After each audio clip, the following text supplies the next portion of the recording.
Emergency case है। ठीक है सब, ठीक है, मैं अभी आती हूँ, बस आधे घंटे में पहुँच रही हूँ। ठीक है। दीदी क्या हुआ, सब ठीक तो है ना? वो क्या है ना शिखा, हॉस्पिटल में एक इमरजेंसी केस आया है और सर ने इसीलिए कॉल किया था कि मुझे अभी जाना पड़ेगा। शायद मुझे आने में भी टाइम लग जाए, 2 या 3 दिन लग सकते हैं। क्या अभी? पर मैं घर में अकेली कैसे रह सकती हूँ, आप मत जाओ प्लीज। शिखा इमरजेंसी केस है, वरना मैं खुद ही नहीं जाती। और वैसे भी तुम अकेली कहाँ हो घर पे? राजू है ना तुम्हारे साथ। और राजू तुम मेरे साथ नीचे आओ, मुझे कुछ सामान मंगवाना है तो मैं लिस्ट देती हूँ। अपना ध्यान रखना।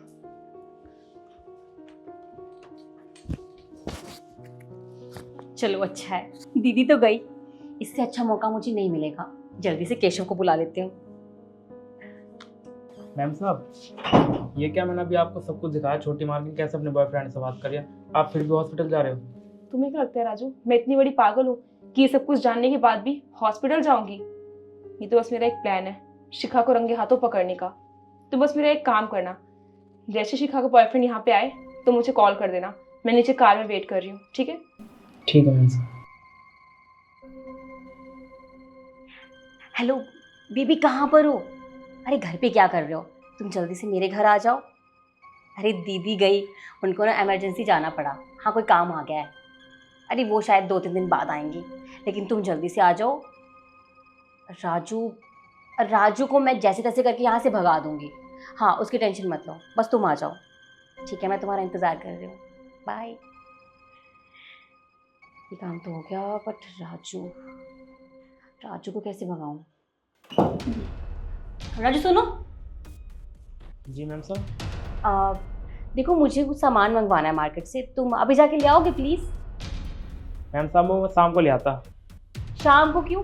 सामान मुझे अभी चाहिए, तुम अभी लेके आओ, ठीक है? ठीक है। हाँ मैं तुम्हें सामान की लिस्ट भेज रही हूँ व्हाट्सएप पे, तुम वो सामान लेके आओ और कुछ छूटना नहीं चाहिए। ठीक है मैम साहब। जाओ।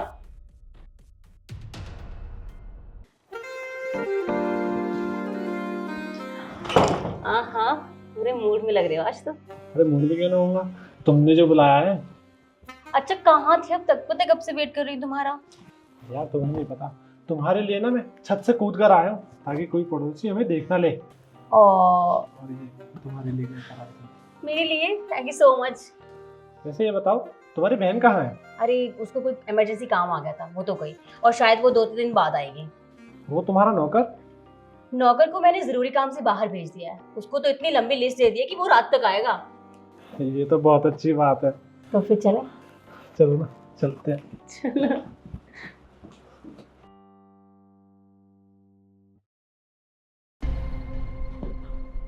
अच्छा तो आसिफ आ गया है, अभी मैम साहब को कॉल करता हूँ।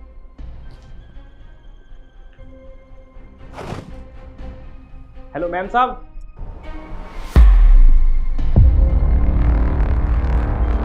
शिखा, दीदी आप यहाँ? तुम मेरे छोड़ो, तुम मुझे ये बताओ कि यहाँ पे क्या चल रहा है? और ये लड़का, ये कौन है?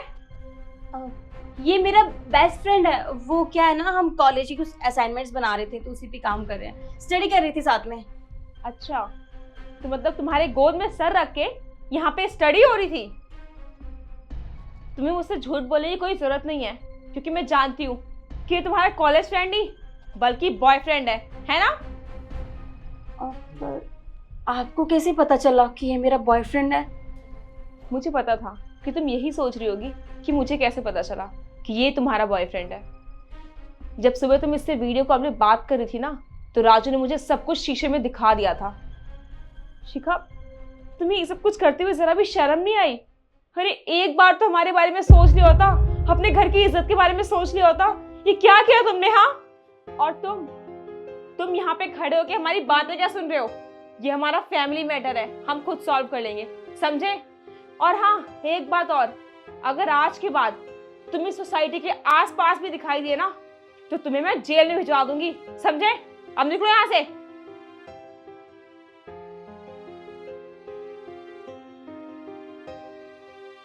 शिखा, तुमने ये सब क्या किया?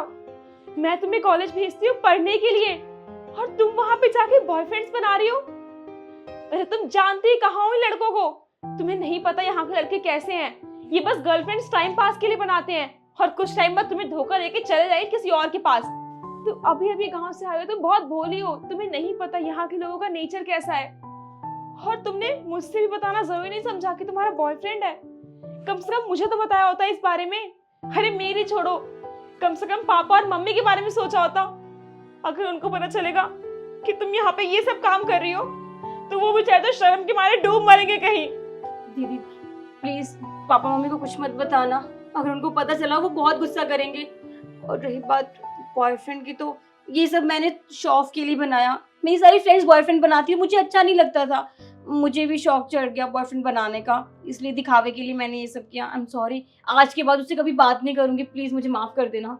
अच्छा, इसका मतलब तुमने शो ऑफ के चक्कर में अपने घर की इज्जत दांव पे लगा दी। हाँ, तुम्हें शर्म आनी चाहिए शिखा। और वैसे भी आज के बाद तुम ये सब कुछ कर भी नहीं पाओगी। मतलब ये कि तुम आज रात की ही ट्रेन से घर वापस जा रही हो, समझी? नहीं दीदी प्लीज प्लीज ऐसा मत करो, मुझे पढ़ना है, मुझे आगे पढ़ना है। आप तो अच्छे से जानते हो ना मुझे पढ़ाई करना कितना पसंद है। हाँ मैं गलत रास्ते पे चल पड़ी थी, लेकिन अब नहीं, अब मैं उससे कभी बात नहीं करूंगी दी, आई प्रॉमिस। प्लीज मुझे एक चांस देके देखिए ना, मैं आपको कभी नाराज नहीं करूंगी, आई प्रॉमिस। शिखा, मैं भी तुम्हें यहाँ पे पढ़ाई लिखाई कराने के लिए लेके आई थी ताकि तुम भी मेरी तरह एक अच्छी डॉक्टर बन सको, पर मुझे क्या पता था कि तुम मेरे पीठ पीछे ये सब कुछ करोगी। तुम इतना रिक्वेस्ट कर ही रही हो तो मैं तुम्हें एक लास्ट चांस दे रही हूँ, पर मेरी एक बात कान खोल के सुन लो। अगर आज के बाद मैंने तुम्हें इसके या किसी भी लड़के के साथ देख लिया ना तो मुझसे बुरा कोई नहीं होगा। ये तुम्हारे पास लास्ट चांस है, याद रखना। ठीक है दी, मैं आज के बाद कभी ऐसी हरकत नहीं करूंगी, आई प्रॉमिस। ठीक है, अब तुम पढ़ाई करो अपनी।